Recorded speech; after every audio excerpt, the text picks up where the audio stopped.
Good afternoon dear student. जैसा कि आपने पिछली कक्षा में आपबाओ के सिद्धांत को पढ़ा होगा, आपबाओ के सिद्धांत के आधार पर आपने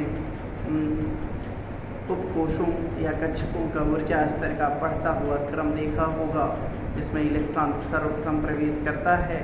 आपने आपबाओ प्रिंसिपल को पढ़ा होगा।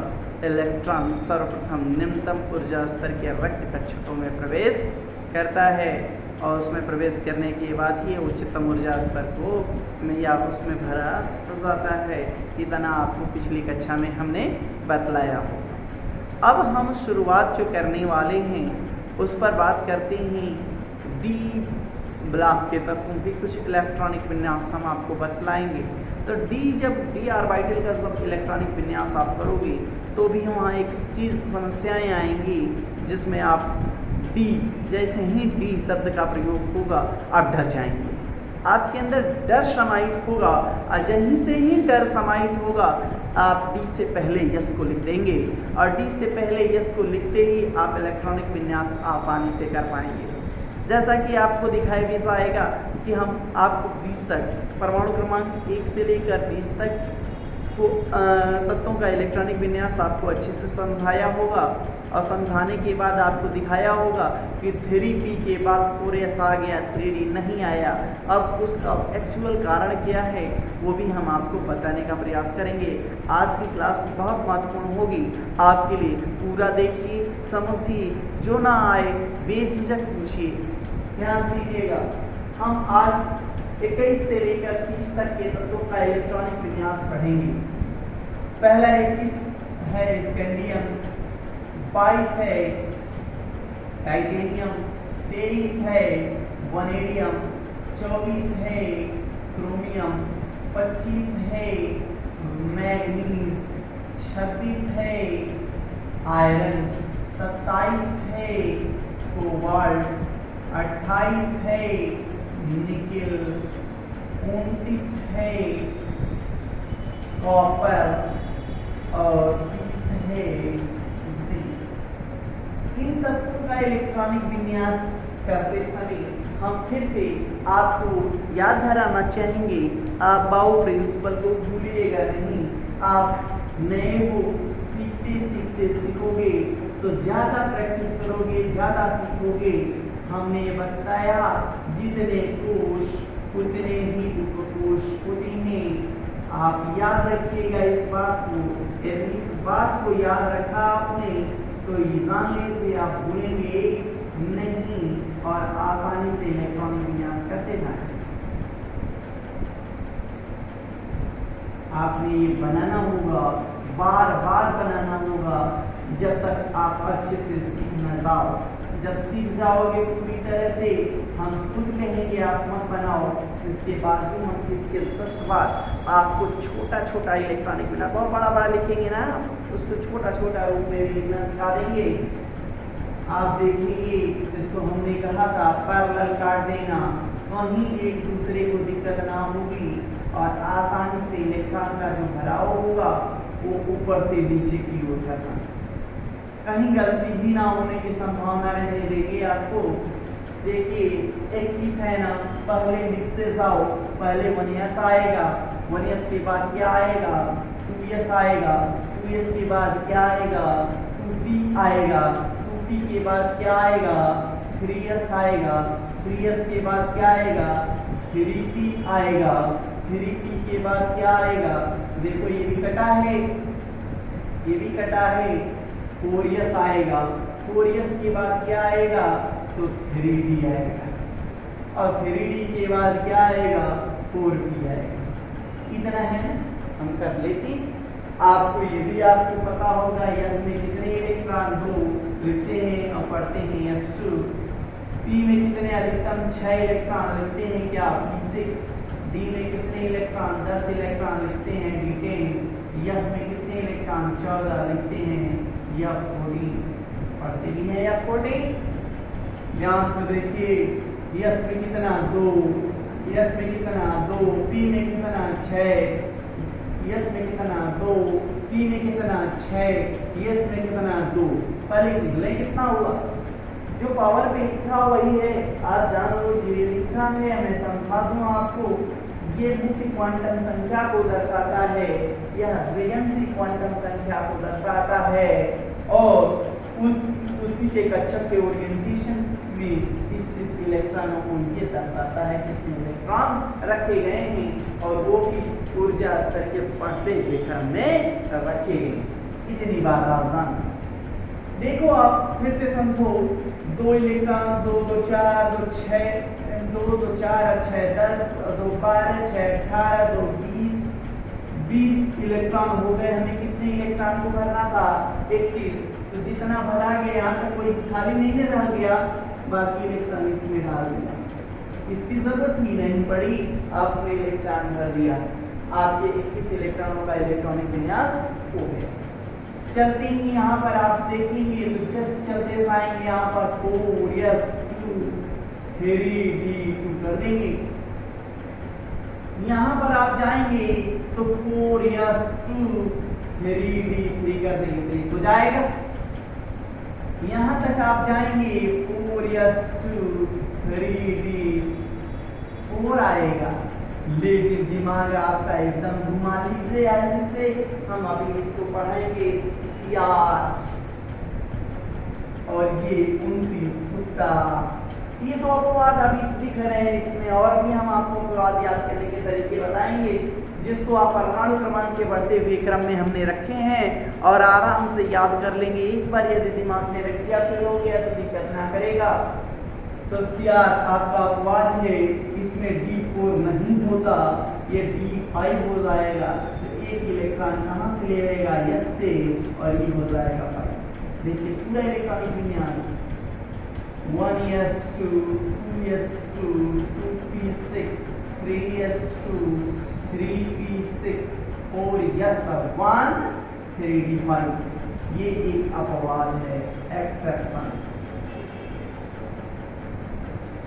फिर तो देखें आप Mn पे आए होंगे आप, किया होगा आपने इलेक्ट्रॉनिक विन्यास, बहुतों ने किया है 1s2 2s2 2p6 3s2 3p6 4s1 था ना, पहले 2 हो जाएगा और ये देखिए 25 हो जाएगा। देखिए 2 2 4 6 10 2 12 6 18 2 20 5 25, ये 1 था, उसकी कम पूर्ति हो जाएगी। यहाँ पे पूर्ति होने के बाद ही अब आगे ध्यान दीजिएगा, यहाँ पर आप चलेंगे तो 4s2 3d6 पाओगे, यहाँ पर चलोगे 4s2 3d7 पाओगे, यहाँ पर चलोगे 4s2 3d8 पाओगे, यहाँ पर चलोगे तो 4s2 3d9 आना चाहिए। लेकिन ये भी क्या है? सर जी ने बताया अपवाद है। क्यों अपवाद है? तो ये भी आपको अभी बताया जाएगा। तो यहाँ पर देखिए ध्यान से, एक इलेक्ट्रॉन यहाँ से घटेगा तो नाम कितना हो जाएगा? 10 हो गया। तो इसका पूरा इलेक्ट्रॉनिक विन्यास क्या होगा? 1s2 2s2 2p6 3s2 3p6 4s1 3d। एक चीज आप बार बार देख रहे हो, 4s3d से पहले आता है, मैंने अभी बताया जब d आएगा तो डर जाएंगे आप सब, और जैसे ही सब डरेंगे तो आगे रखा जाएगा सब। और एक चीज और, जब डरेंगे तो आपकी ऊर्जा स्तर हो जाएगी, मतलब एनर्जी लेवल लगेगा गिर गया, आप तो ऐसे ही रहेंगे लेकिन एनर्जी लेवल गिर गया। यदि ये 3 होगा तो ये 4 होगा, ये क्या होगा? 4d होगा, तो ये आपका 5s होगा, और यदि यह 5d होगा तो ये 6s होगा, यदि यह 6d होगा तो यह क्या हो जाएगा? आपका 7s हो जाएगा। इतने ही आपको कंट्रोवर्सी समझने हैं। d से पहले आएगा s, क्योंकि डर जाएंगे सर। तो याद कंडीशन याद रखें, d से सदैव पहले s आएगा। जैसे जिस भी इलेक्ट्रॉनिक विन्यास करते समय आपका d आ गया तो ये आपका कंफर्मेशन होना चाहिए कि d से पहले होगा s। किताबों में एकदम फर्केदार लिखा होगा, परेशान न होइएगा, इसको करिएगा ऐसे। ध्यान दीजिए फिर से यहाँ पर करें आप 1s2, 2s2, 2p6, 3s2, 3p6, 4s2, 3d10। Clear? देखिए 30 हो गया, 2 4 6 10 7 12 6 18 2 20 17, इसमें से कम हुआ था, इसकी पूर्ति हो गई। पूर्ति होने के बाद आया 31 नंबर आता है ना। 31 नंबर किसका आता है? तो आपने पढ़ा होगा कि गैलियम का आता है। किसका आता है? गैलियम का आता है। गैलियम आएगा 31, तो कैसे इलेक्ट्रॉनिक विन्यास करोगे? s भरी चुका है, 2s भरी चुका है, 2p6 भरी चुका है, 3s2, 3p6 भर चुका, 4s2 भर चुका, 3d10 भी भर चुका। 3d के बाद किसमें इलेक्ट्रॉन आएगा? 4p में जाएगा, p1 होगा। कोई दिक्कत? इसके बाद गैलियम के बाद आए 31 के बाद 32। अब 32 आपका होता है किसका? जर्मेनियम का। और इसमें आप जाएंगे तो क्या हो जाएगा? 4p2। ऐसे ही करते जाएंगे। 36 आएगा आपका, 36 आएगा आपका क्रिप्टन। क्या आएगा? क्रिप्टन। और जाएंगे यहाँ पर 4p6 होता है। 36 के बाद आता है 37। जैसे 37 आएगा, 37 का मतलब रुबिडियम हो जाएगा। और रुबिडियम में आप इलेक्ट्रॉनिक विन्यास सर्च करते जाएंगे। 1s2, 2s2, 2p6, 3s2, 3p6, 4s2, 3d10, 4p6 हो जाएगा। 4p के बाद क्या आएगा? 5s। तो आपने इलेक्ट्रॉनिक विन्यास करना सीखा। और अब आपको याद क्या रखना है? अबाउ नियम के अपवाद। तो हमारा नेक्स्ट टॉपिक बनता है अबाउ नियम का अपवाद क्या क्या है, तो उस पर भी बात कर लें। ऐसे ही आप सारे के सारे तत्वों का करेंगे। अपवादों में थोड़ा सा ध्यान रखकर हम सारे अपवादों का इलेक्ट्रॉनिक विन्यास करना आज सिखा देंगे आपको। बात करते हैं हम अपवादों में आ गए तो अबाउ के अपवाद क्या क्या हैं? अबाउ सिद्धांत के अपवाद।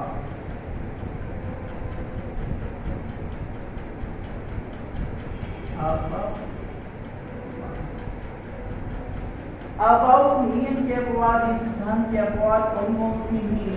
तो याद रखने का तरीका है सियार, कुत्ता, 41, 42, 44, 45, पीटी, आगे, आओ,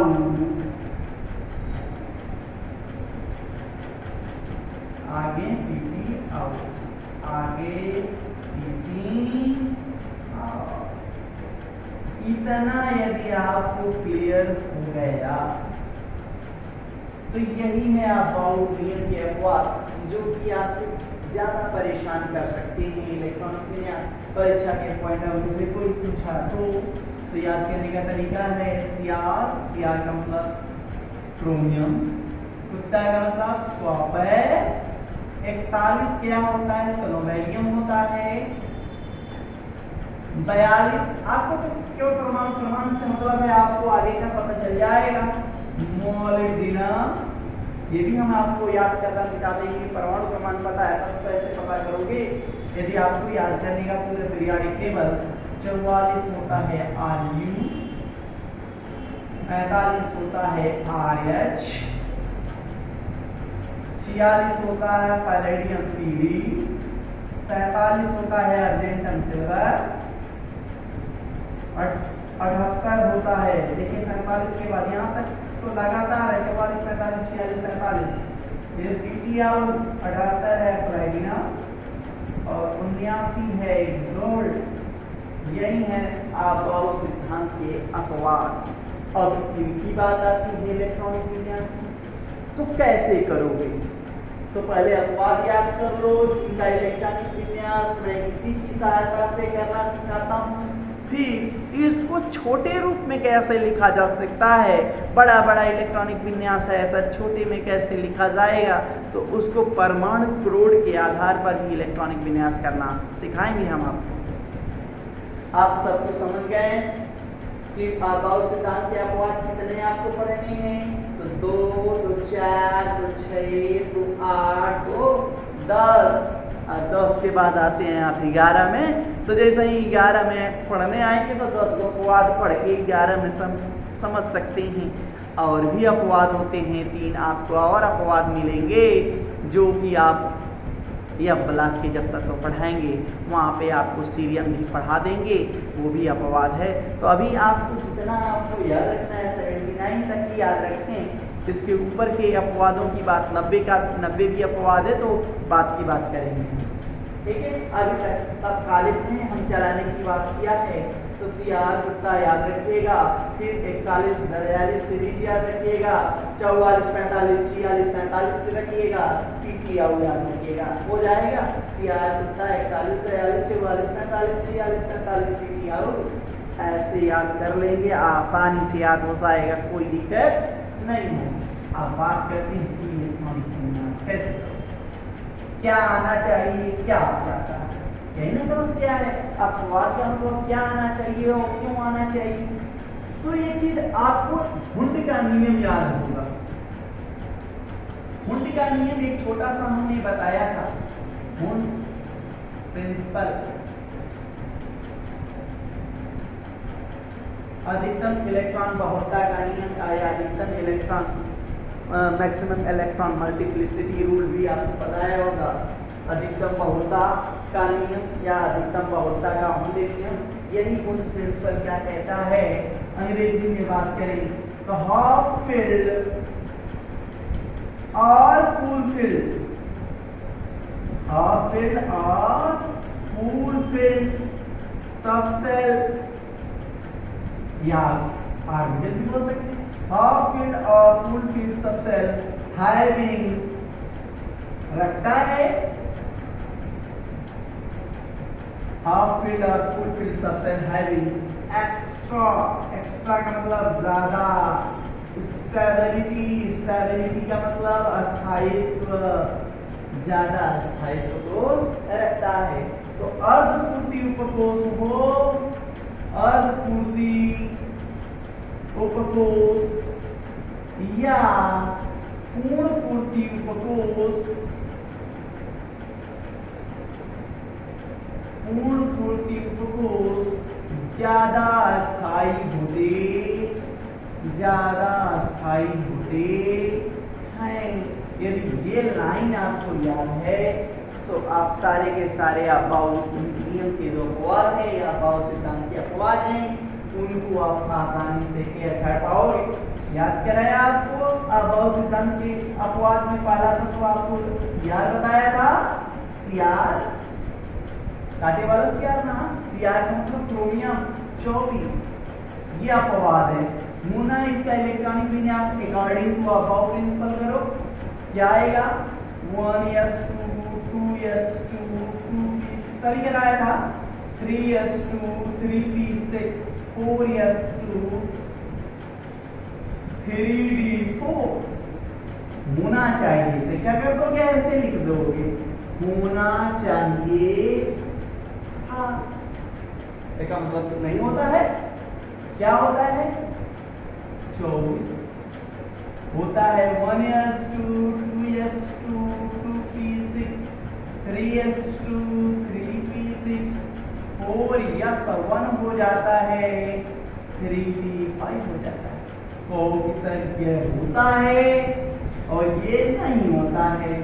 कैसे आंसर लगाओगे भैया, गलत है कि सही। यहाँ डी में चले आओ, डी सबसेल है, कितने ऑर्बिटल 5 और कितने इलेक्ट्रॉन भरे हैं 4। यहाँ ऑर्बिटल क्या है डी, इस ऑर्बिटल में कितने इलेक्ट्रॉन भरे हैं 5, तो D5 देख लिया आपने। ये अर्धपूर्ति नहीं है लेकिन ये अर्धपूर्ति है, अर्धपूर्ति है हिप्पोकोस, तो ये क्या होगा, ज्यादा अस्थायी होगा। तो कोई भी परमाणु, ब्रह्मांड का कोई भी तत्व या परमाणु अपने आप को क्या करना चाहता है, अस्थायित्व को प्राप्त करना चाहता है, अस्थायी होना चाहता है, तो अस्थायी रूप में रहेगा, न कि अस्थायी रूप में। इसी कारण ये नहीं होता, ये होता है। बात आती है कॉपर। कॉपर में क्या होता है, 29। आपने इलेक्ट्रॉनिक विन्यास किया होगा, 1s2 2s2 2p6 3s2 3p6 4s2 3p9, ये होना चाहिए, लेकिन नहीं होता। क्या है, 1s2 2s2 2p6 3s2 3p6 4s1 3d10। देखिए यहाँ पर 1 2 3 4 5, एक इलेक्ट्रॉन, दूसरा इलेक्ट्रॉन, तीसरा, चौथा, पांचवा, छठा, सातवां, आठवां, नौवां और 10वां इलेक्ट्रॉन का भरा होने के नियम अनुसार कर दिया। ये क्या हो गया, पूर्ण पूर्ति हो गया, पूर्ण पूर्ति उपकोष हो गया। अभी आपने ऊपर लाइन पढ़ी होगी, इसके नियमानुसार अर्धपूर्ति उपकोष या पूर्ण पूर्ति उपकोष ज्यादा अस्थायी होते हैं।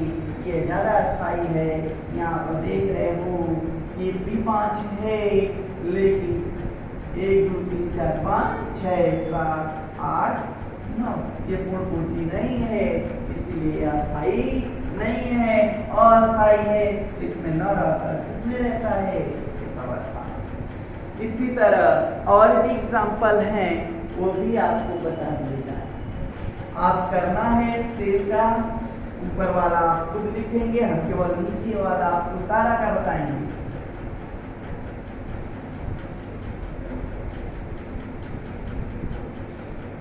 ध्यान दीजिएगा, 41 कुत्ता के बाद 41 आ गया, फिर 42 आ गया, 42 आपका मोलिब्डेनम है, 43 नहीं, 43 टिटेनियम होता है, वही एक मैन मेड डी एलिमेंट होता है। याद रखिएगा, डी ब्लॉक का वह कौन सा तत्व है जो मैन मेड होता है, तो टिटेनियम को याद रखिएगा, टीसी को याद रखिएगा।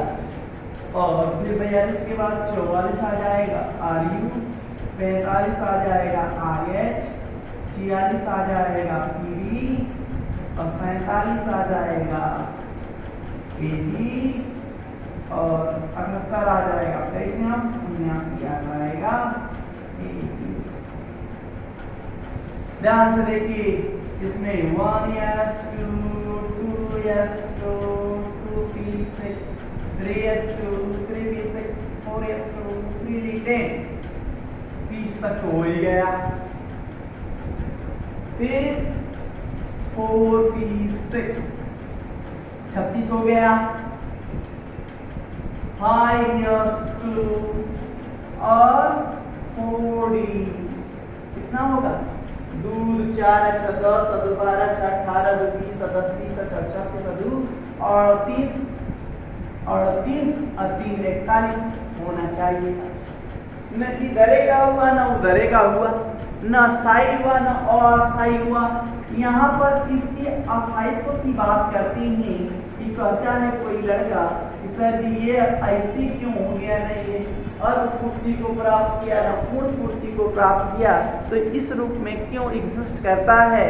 तो याद रखना छात्रों, कंडीशन ये है कि आपको ये भी याद रखना है कि जितने भी डी का मतलब अभी बताया, डर जाओ, डी ब्लॉक के जितने भी तत्व हैं वो परिवर्ती संयोजकताएं प्रकट करते हैं, अर्थात एक से अधिक ऑक्सीकरण संख्या में प्रदर्शित होते हैं। कोनो 1+ होता है, कोनो 2+, कोनो 3+ भी रख सकता है, कोनो 4+, मतलब इतने इलेक्ट्रॉन दे सकते हैं।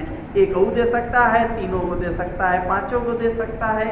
तो कोई तत्व अपनी अस्थायित्व को इलेक्ट्रॉन देकर भी प्राप्त करने की कैपेसिटी रखता है, योग्यता रखता है, क्षमता रखता है, तो कंडीशन ये अपने ऑक्सीकरण संख्या के कारण इस रूप में एग्जिस्ट करता है।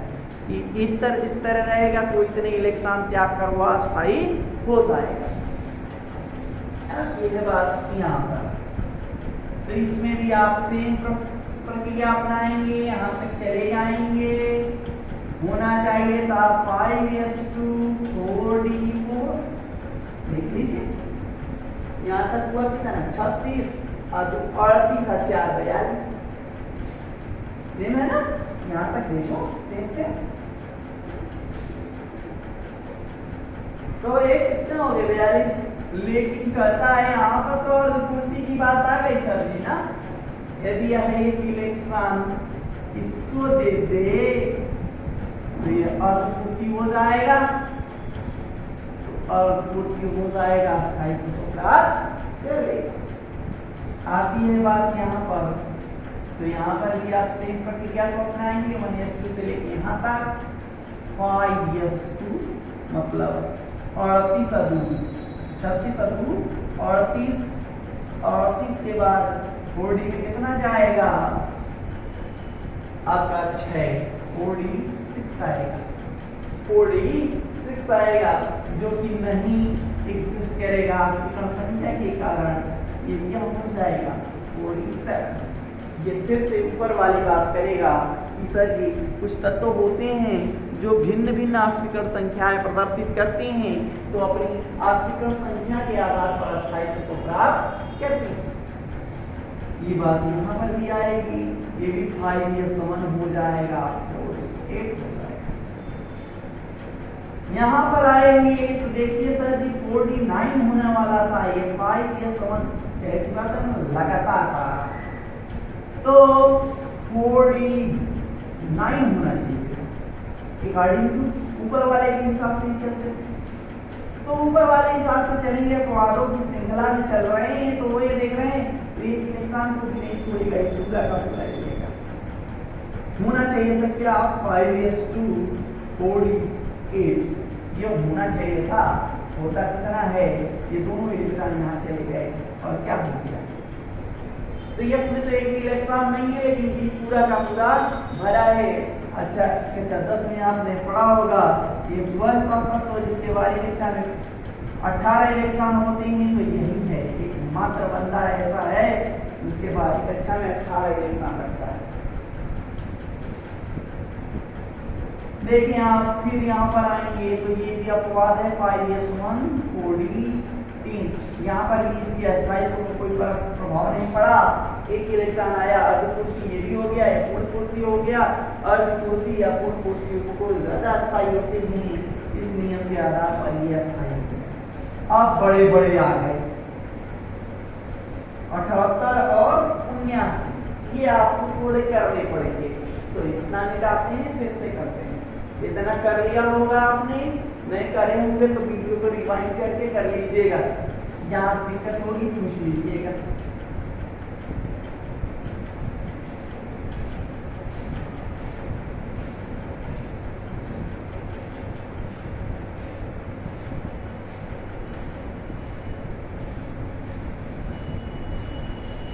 अठहत्तर की बात आती है, 79 की बात आती है, PT out.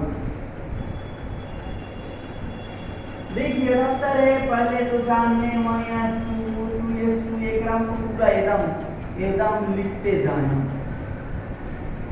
2p 3s, 3s के बाद 3p, 3p के बाद 4s, 4s के बाद 3d, 3d के बाद 4p, 4p के बाद 5s, 5s के बाद 4d, 4d के बाद 5p, 5p के बाद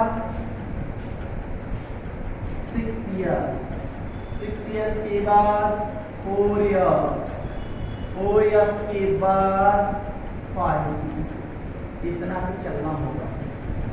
फिर से देख लीजिए ऊर्जा का बढ़ता हुआ क्रम 1s 2s 2p 3s 3p 4s 3d 4p 5s 4d 5p 6s 4f 5d, ऐसे लिखा है हमने।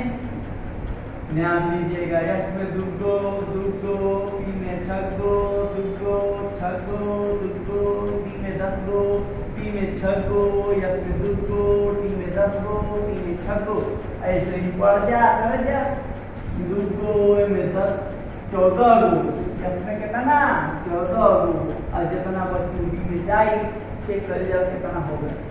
2 2 4 6 10 2 12 6 18 2 20 10 30 6 36 2 38 10 48 6 54 54 56 14 70 और 8 78 70 8 78 देखला पीटी के बाद दसले है ना, दसले अपना यहाँ आपको घुस गया, घुसा तो क्या हुआ, अब कहता है यह छोट बिरादरी ना एक ही कमरा वाला जो छोट घर वाला बड़का घर वाला ढा दे एक में कदी काल के अपना में ले प्लेटिनम डी ब्लॉक का तत्व है ऑक्सीकरण संख्या को मेंटेन करने के लिए, अपनी ऑक्सीकरण संख्या को दर्शाने पीटी पे 4 प्लस होता है, 4 प्लस को दर्शाने के लिए D9 करता है जिसमें से वो 4 डोनेट कर देता है, फिर क्या हो जाता है वो D5 हो जाता है, अस्थाई हो जाता है। तो ये अपनी ऑक्सीकरण संख्या के कारण D9 करता है और अस्थाई रहता है। अब बात आती है इसकी, तो ये पूरा का पूरा एकदम सीरियल में है, उतार दो 2p6 3s2 3p6 4s2 3d10 फिर 4p6 5s2 4d10 5p6 6d1 4f 14 और 5d10 देख रहे हैं ये पूर्ण स्थायित्व को प्राप्त करता है, पूर्ण पूर्ति ग्लूकोज हो जाता है और यह पूर्ति होता है ज्यादा स्थायी होता है। ये आपने आबाऊ नियम या सिद्धांत के अपवादों को पढ़ा। इतना पढ़ने के बाद अब सीरियम की भी बात कर ही लेते हैं। परमाणु क्रमांक 90 भी अपवाद होता है, यह ब्लॉक का तत्व है। उसके बाहरी कक्षा में कितने इलेक्ट्रॉन होते हैं तो डी में होते हैं, एफ में नहीं इलेक्ट्रॉन जा पाते हैं। यह भी आबाऊ नियम के अपवाद की श्रेणी में रखा जाएगा। तो वो भी आपको अब आपके पास 118 तत्वों के इलेक्ट्रॉनिक विन्यास कर सकेंगे आप, केवल एफ वाले को भी छोड़ देंगे तो हम आपको जब S P D F block को अलग अलग इलेक्ट्रॉनिक विन्यास के आधार पर पढ़ाएंगे वहाँ पर हम बताने का प्रयास करेंगे। आज की क्लास इतना ही, हम कल बात करेंगे कि क्यों 4s से पहले 3D से पहले 4s आता है। इसको पढ़ने के लिए हम पढ़ेंगे n+ नियम और उसी के आधार पर यदि आपको 4-5 उपकोष दे दिए जाएं और उनकी ऊर्जा स्तर का बढ़ता हुआ क्रम लिखना हो तो क्या करेंगे, घबरा जाएंगे? नहीं, आपको हम बताएंगे, उस आधार पर आप कर पाएंगे। आज के लिए इतना ही। Thank you.